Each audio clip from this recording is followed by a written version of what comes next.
Herkese merhaba. Aktif ve pasif varlık konusunda konuşmaya devam ediyoruz. Bugün sizlerden kendi danışanlarıma yaptığım gibi kendi bilançolarını doldurmanızı rica edeceğim. Aşağıda bir örneğini koyuyorum. Derslerimde danışanlarımla çalışırken onların kendi bilançolarını doldurmalarını isterim. Bu aynı çift taraflı bir röntgen gibi olur. Kiminin mali kanser olduğu, kiminin mali sağlığının iyi olduğunu buradan net olarak görebiliriz. Çoğu zaman mali kanser olanlar, mali zekaları ya da mali fikirleri tamamen sanayi çağından kalma olanlar oluyorlar. Neden mi? Çünkü sanayi çağında kimsenin yarını düşünmesi gerekmiyordu. Kural, çok çalışacaksın, patronun ya da devlet yani memur olursan ileride sana bakacak şeklindeydi.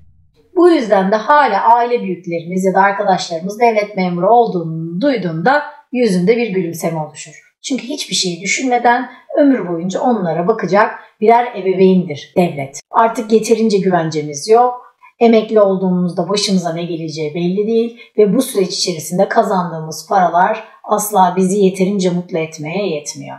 Yani kısaca artık kurallar değişti. Eskiden yarını düşünmemize gerek yoktu çünkü ya işveren ya devlet size sonsuza kadar bakıyordu. Oysa artık yarınınız var mı yok mu buna bakmanız gerekiyor. Ben de danışanlarımla birlikte yaptıkları bilançoyu incelerken şuna bakarım. O kişilerin yarınları var mı yok mu? Şekilden de göreceğiniz gibi karşınızda aslında çok basitleştirilmiş bir bilançomuz, bir de gelir tablomuz var. Gelir tablomuzun fonksiyonu belli. Gelir tablomuzun gelir kısmına aylık gelirlerimizi yazıyoruz ya da maaşlarımızı ya da ücretlerimizi, ikramiyelerimizi, ek işten gelenlerimizi yani tüm gelirleri buraya yazıyoruz. Gider kısmına da aylık yaptığımız harcamalarımızı yazıyoruz. Bunun içerisinde vergiler, kiralar, elektrik, su, sabit giderler, isteğe bağlı harcamalar ve diğer her şey içine tek tek giriyor. Ve şimdi geliyoruz bilançoya yani kaynak ve varlık hesaplarımıza. Bilançonun içerisinde aktif sütunu ve pasif sütunu var. Aktif sütununda örnek bize para getiren her türlü hisse senedi, gayrimenkul, marka, patent, tahvil, yatırım aracı, fonlar, aklınıza ne geliyorsa bize ayda kazanç sağlayan, sürekli olarak değerlenen her şey aktif sütunumuzda. Pasif sütunumuzda ise tüm büyük borçlarımız var. Bankalara olan yani sözleşmeli borçlarımız var. Bankalara olan borçlar, kredi kartlarımız, eğer aldıysak mortgage'ımız, bir araba taksiti aldıysak yaptığımız bireysel olarak aldığımız krediler ve diğer artık ne borcumuz varsa hepsi pasif sütununda. Basitleştirerek bakarsak kişisel bilançoda aradığım en önemli şey aktif sütunun şişkin olması. Eğer aktif sütununda bir şey yoksa yani gelirlerinden gelen nakitleri savuran insanların yarınları olmaz. Bilançolarına hiç aktif varlığı olmayan kişilere baktığımda şunu görürüm ki çoğu giderlerini karşılayabilmek için deliller gibi çalışırlar. Pek çoğunun gider sütununa baktığımda da en önemli kalemleri aylık ödedikleri vergileri ve sahip oldukları kredi borçlarıdır. Yani gider tabloları şöyledir arkadaşlar. Öncelikle devlet bu avantajdan devasa şekilde faydalanır. Ücreti şirkette yani kaynağında keser ve sizin o parayı bir sonraki aya kazanıp ya da kazanmayacağınıza bakmaksızın peşinen vergisini alır. Nakit akışları etteki gibi olan kişiler mali güvenceden yoksunlardır ve finansal olarak derin sorunlarla boğuşmak zorundadırlar. Size bu konuyu daha iyi anlatabilmek ve sizin hangi alanda olduğunuzu kendinizin kavrayabilmesi adına size 3 çeşit nakit akışı modeli göstereceğim bugün. Bunların ilki yoksulların nakit akışı modeli. Şekilde gördüğünüz gibi fakirler tek bir işle beslenirler. Bu gelen ücret gelir tablolarının gelir kısmına yazılır ve gelen ücretin tamamı harcamalar kısmında eriyip gider. Genellikle bunu oranlarsak devlet %50'sine el koyar, borçları kalan %50'sidir ve onun içerisine geçim giderleri de dahildir. Bu insanların ne aktif alabilecek paraları vardır ne de borçlanacak kadar bankalara güvence verebilecekleri için yeterince kenara koyabilecekleri ya da taahhütte bulunabilecekleri sermayeleri vardır. O nedenle de bu kişilerin bilançolarında aktif ve pasif varlıkları yoktur. Tamamen gelirleri gider şeklinde, harcamalar şeklinde bir ay içerisinde erir gider ve bu döngü yıllar boyunca sürer. Bu fakirlerin temel nakit akışı modelidir. Şimdi ikinciye geçersek orta sınıf dediğimiz sistem. Bu sefer gelir çeşitlilikleri biraz daha fazla olabilir. Ücretin yanında serbest meslek kazançları olabilir ya da herhangi bir şirkette yöneticilik yapabilirler. Bununla alakalı huzur hakları ve benzeri ödemeler, yan ödemeler alabilir. O yüzden ücret kısımları biraz daha yüksektir. Ücret kısımları yüksek olduğu için bankalar bu kişileri ciddi olarak iyi müşterisi olarak görürler. Mutlaka onları borçlandırma yoluna giderler. Böylece onların yapmış oldukları tasarruflarını borçlara dönüştürerek kendilerine gelir yaratırlar. Buradan da göreceğiniz gibi orta sınıfın genel olarak ciddi olarak borçları vardır.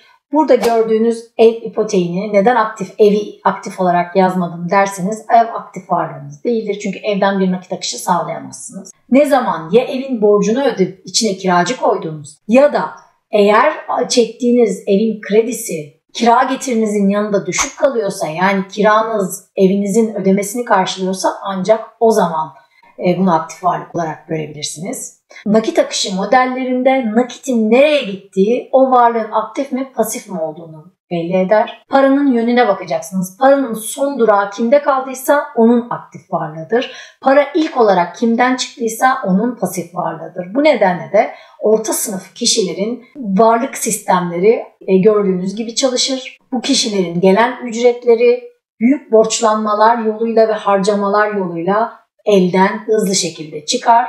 Burada kişiler devlete, bankalara ve bunun gibi sektörlere büyük borçlar içindedirler ve kazandıklarının çoğunu bu borçlara ödemeye finanse ederler. Ve ellerine herhangi bir büyük bir nakit kalmadan hayatlarını sürdürürler. Bu akıştan ziyade zengin sınıf bunun tam tersini yapar. Şimdi göreceğiniz zengin kesimin nakit akış modelini dikkatlice incelemenizi rica ediyorum. Buradaki önemli olan şey gelirin aktif varlıktan yaratılmasıdır. Gelirin dışarıdan gelmesi değil. Eğer aldığınız ücret veya maaş varsa bu gelen aktif varlıklarınızın bir yansımasıdır. Yani bir işte çalışıyorsanız onu siz aslında giderlerinizi karşılamak amacıyla değil, aktif varlık yaratmak amacıyla bu işte çalışıyorsunuzdur. Bir seçim olarak bu işte çalışıyorsunuzdur. Eğer bir gayrimenkul yatırımı yaptıysanız bunu kiraya vermek ya da herhangi bir şekilde bir iş yeri olarak kullanmak ya da herhangi bir ticari düşünceyle bunun kredisini üstünde ödeme alarak buradan ekstra bir nakit akışı sağlamak yoluyla bir sermaye geliri oluşturmaktasınız. Ya da aldığınız bir hisse senedinin ya da yatırım fonunun karını optimize ederek buradan kendinize bir gelir modeli yaratmakla uğraşmaktasınız. Ya da bir pasif gelir yaratarak, bir kitap yazarak oradan gelen telif hakları geliriyle kendinize durduğunuz yerde bir nakit akışı yaratmaktasınız. Yani temelde fakir ve orta sınıfın kazandığı gelir tablosundan ziyade kazançları aktif varlıklardan doğan gelirler üzerinden sürekli sınırsız bir şekilde döngüyle para kazandıran kişiler kendini zengin seviyede tanımlayabilir. Eğer siz de geçiminizi yarattığınız varlıklardan kazandığınız gelirlerle yapıyorsanız siz de zengin seviyesindesinizdir ve bu sirkülasyon ömrünüzün sonuna kadar gece gündüz sizi besleyen bir sirkülasyondur. Zengin sınıfın modelini iyice kafanızda tartmanız lazım. Bu modeli anlayanlar şunu düşünmeli: ne yapmalıyım da zengin biri gibi düşünmeliyim? Alacağım hangi varlığı kim ödemeli? Bir şey alıyorsanız bunu birine ödetmek üzere sistem geliştirmelisiniz. Bunu geliştirdiğiniz anda siz artık aktif varlık sahibi oluyorsunuz. Bir fikri birinin ödeyeceği bir fikir haline getirirseniz bu bir aktif varlıktır. Bir işletmeyi birilerinin finanse edeceği şekilde büyütebilirseniz bu bir aktif varlıktır. Bir gayrimenkulün kredisini başka birine ödetmek üzere sistemi geliştirirseniz bu sizin aktif varlığınızdır. Aldığınız, yaptığınız her şey, kiralama, satın alma, al sat ve benzeri ya da kullanım yöntemiyle eğer sizin cebinize ekstra nakit akışı sağlıyorsa, kendi borcunun üstünde size gelir yaratıyorsa bu bir aktif varlıktır ve bu aktif varlıktan doğan gelirler sizi zengin eder. Ve zengin psikolojisi şöyle düşünür: bu aktif varlıktan gelen gelirleri ben tekrar aktif varlığa yatırmalıyım. Arada kalan kazancımla da ihtiyaçlarımı en kolay şekilde zaten karşılarım. Olabildiğince pasif gelir yaratmazlar. Yani nakit akışlarının yönü ve son durağı her zaman kendilerinde olacak şekilde sistemlerini geliştirirler. Şöyle bakarsanız kredi aldığınız anda bankanın aktif varlığı olur. Çünkü para sonunda bankaya gelir ve mal bankada kalır. Ama eğer sistemi öyle kurgularsanız para sizden çıktı, bankaya girdi, sonra o para otomatik olarak size tekrar geri geldiyse o mal sizin aktif varlığınızdır. O yüzden elinizde olan tüm varlıklarda nakit akışının yönüne bakın. O yönün son durağı eğer sizseniz o sizin aktif varlığınız, bilançonuzun aktif varlığına onu yazın. Eğer yönü bankada ya da başka birinde kalıyorsa o sizin pasif varlığınızdır. Onu da pasif varlığınıza yazın. Aktif varlıklarınızdan pasif varlıklarınızı çıkardığınızda eğer aktif büyüklüğünüz pasife göre çok yüksekse siz kendinizi zengin seviyesinde sayabilirsiniz.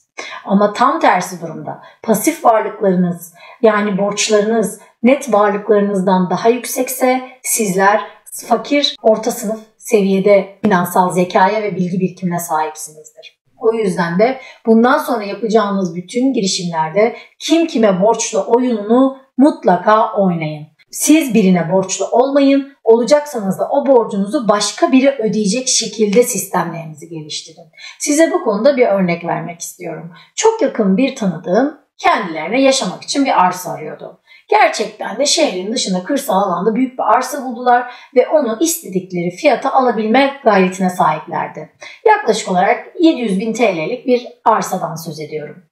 Bu 700.000 TL'lik arsayı alabilirlerdi ama baktıklarında bu arsanın parçalanamayacağını öğrendiler. Eğer bu arsayı bankadan kredi çekerek alsalardı bu arsa onlar için bir pasif varlık olacaktı. Çünkü o arsanın parası nihayetinde noktası nerede olacaktı? Bankada olacaktı. Ve o arsayla alakalı her türlü gider, risk, alabileceği her türlü sorunla da kim ilgilenecekti? Alacak arkadaşım ilgilenecekti. Yani bütün riskleri üstlenen tek bir kişi olacaktı, o arsayı alan kişi. Ne düşündü? Bu bir pasif varlık olacak, bütün riskler benim üstümde olacak, ben onun bütün vergilerini ödemek zorunda kalacağım ama karşımda bana bir getirisi olmayacak. Ne yaptı? Bu arsayı almaktan vazgeçti. Peki sonra ne yaptılar? Bunu bıraktılar. Eşiyle birlikte araştırmalara devam ettiler. 700.000 yerine 1.200.000 liralık başka bir arsa buldular. Bu arsa daha büyüktü ve parçalanabilir nitelikteydi imarda. Bu sefer gittiler, ev sahibiyle görüştüler. Dediler ki biz bir planımız var. Sizinle arsanızın konusunda herhangi bir sizden indirim talep etmeyeceğiz. Ama istediğimiz şu ki bu arsanın üzerine biz bir ev yapmak ve o evi satmak istiyoruz. Bu şartla bize burayı satarsanız kabul ediyoruz. Ev sahibi de siz bilirsiniz tabii ki yapabilirsiniz dedi. Gerçekten o fiyatı aldılar, oraya bir ev yaptılar, o bölümü ayrı olarak başka bir işletmeye sattılar. O satış getirisiyle de oradan gelen parayla da diğer mortgage'a kestikleri yani aylık olarak aldıkları krediyi ödemeye başladılar. Yani bulundukları yer onlara neredeyse bedavaya geldi. Üzerine bulundukları yerin bir kısmına kendileri yaşadılar. Kalan yeri de belirli bir şekilde bir tarım arazisi olarak belirli seviyelerde işletmeye verdiler. Yani aldıkları yerden kendilerine birçok çeşit aktif kazanç sağladılar. İşte arkadaşlar zengin bakış açısı, mali zeka böyle bir şey. Aldığınız şeyin alternatifleri var. Bir şeye para verirken mutlaka kim kime borçlu oyununu kafanızdan çıkarmayın.